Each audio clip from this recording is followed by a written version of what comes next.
कैसे हो बच्चों? बच्चों, हम पाठ पढ़ रहे हैं छोटी का कमाल। कौन सा पढ़ रहे हैं? पाठ 18 छोटी का कमाल। देखो बच्चों, कल हमने कविता पढ़ी थी और उसका भावार्थ भी किया था। आज हम कविता का सारांश करेंगे और प्रश्नोत्तर भी करेंगे, ठीक है? और इसके भावार्थ भी करेंगे, ठीक है? चलिए, छोटी का कमाल कविता के कवि सफदर हाशमी हैं। इस कविता में उन्होंने एक मोटे लड़के और एक पतली लड़की का बड़े ही चुटीले शब्दों में वर्णन किया है। कवि कहता है कि समर सिंह नामक एक लड़का अपने मोटापे पर बहुत घमंड करता था। वह छोटी नामक एक दुबली पतली लड़की को हे दृष्टि से देखता था।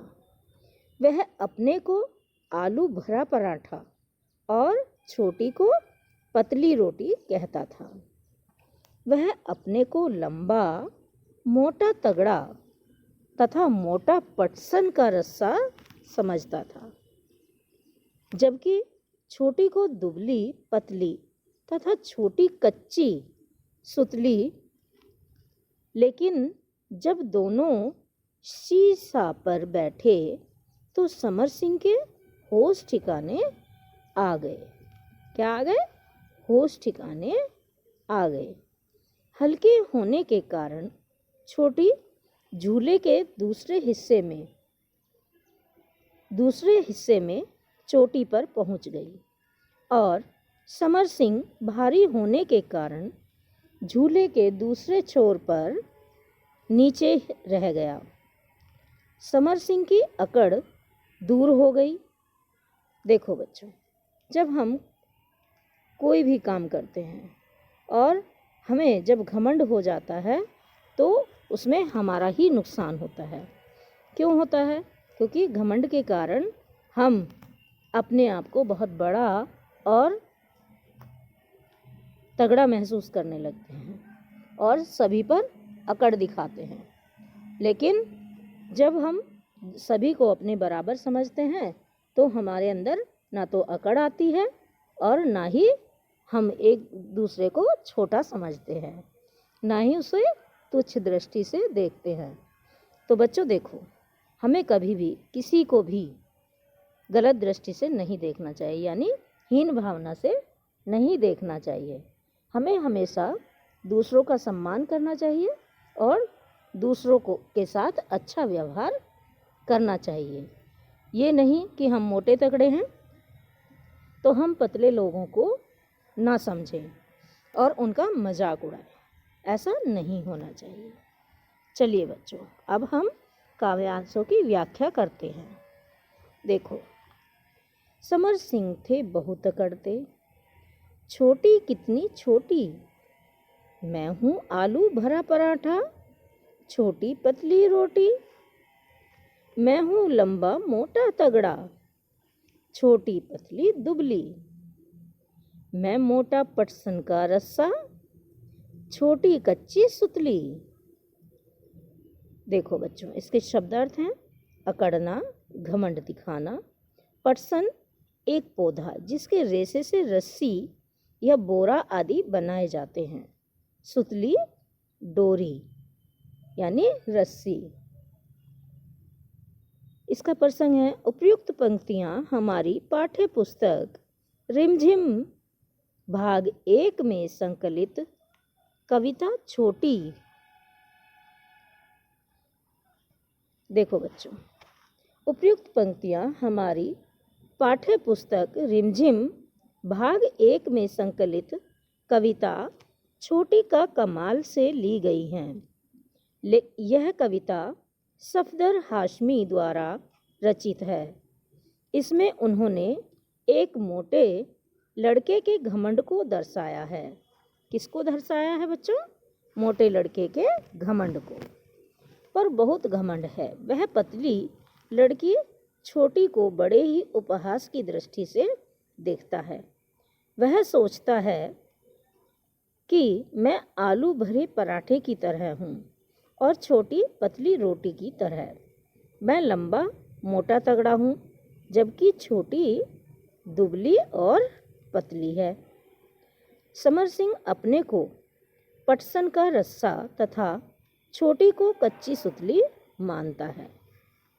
लेकिन जब बैठे सीसॉ पर होश ठिकाने आए, छोटी जा पहुंची चोटी पर, समर सिंह चकराए। देखो बच्चों, इसके शब्दार्थ हैं होश ठिकाने आना यानी समझ में आना, चोटी ऊंचाई, चकराना यानी चकित होना। इसका प्रसंग है जैसा पहले हमने पढ़ा है वैसे ही। ठीक है बच्चों, देखो अब इसकी व्याख्या है। कवि कहता है कि अपनी लंबाई, चौड़ाई तथा मोटापे के अभिमान में डूबे समर सिंह जब सीसॉ पर बैठे तब उनका घमंड चूर हो गया। हल्की होने के कारण छोटी झूले के दूसरे छोर पर ऊपर हो गई, जबकि मोटा और भारी होने के कारण समर सिंह नीचे रह गया और उसका घमंड जाता रहा। अब देखो बच्चों, इसके प्रश्न उत्तर हैं। पहुंचेगा कौन चोटी पर? मोटा तगड़ा समर सिंह नीचे रह गया, पतली दुबली छोटी ऊपर पहुंच गई। इसका प्रश्न है, बताओ इनमें से कौन ऊपर जाएगा, कौन नीचे जाएगा?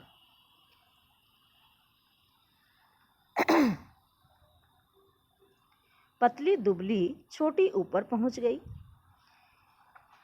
प्रश्न, बताओ इनमें से कौन ऊपर जाएगा और कौन नीचे रह जाएगा?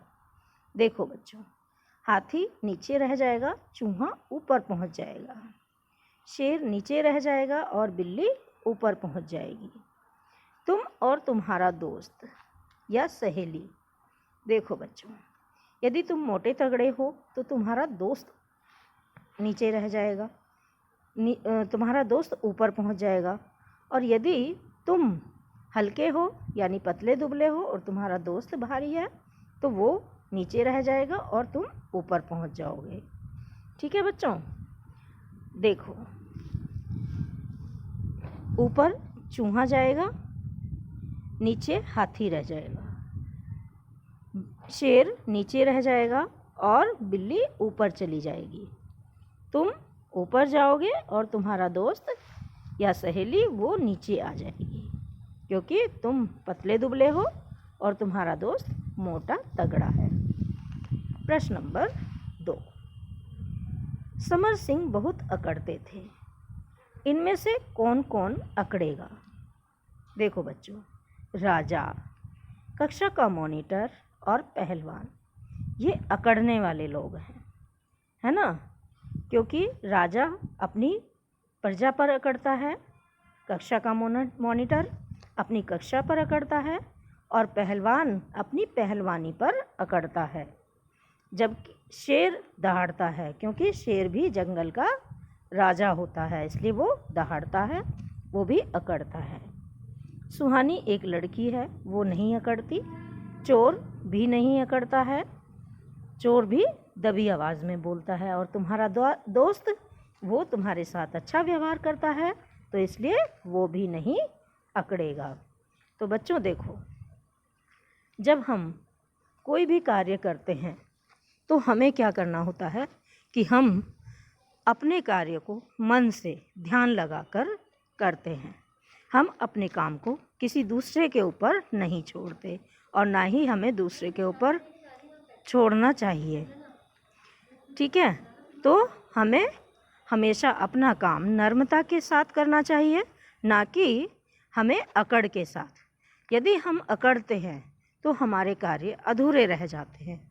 यदि हम नहीं अकड़ते और नम्रता से काम लेते हैं तो सभी हमारा सहयोग करते हैं और वो हमारा साथ भी देते हैं। यदि हम अकड़ेंगे तो ना तो कोई हमसे बात करेगा और ना ही कोई हमारी बात सुनेगा। तो बच्चों देखो, प्यार से हम कुछ भी कर सकते हैं, प्यार से दुनिया को जीत सकते हैं, लेकिन अकड़ कर हम किसी को भी जीत नहीं सकते और ना ही किसी से अपना कोई कार्य करवा सकते हैं। तो इसलिए हमें नम्रता का और प्यार का रुख अपनाना चाहिए और हमें सिर्फ अपने कार्य पर ध्यान देना चाहिए। ठीक है बच्चों, चलिए आज का हमारा ये काम यहीं कंप्लीट होता है, आगे का काम फिर करेंगे। धन्यवाद।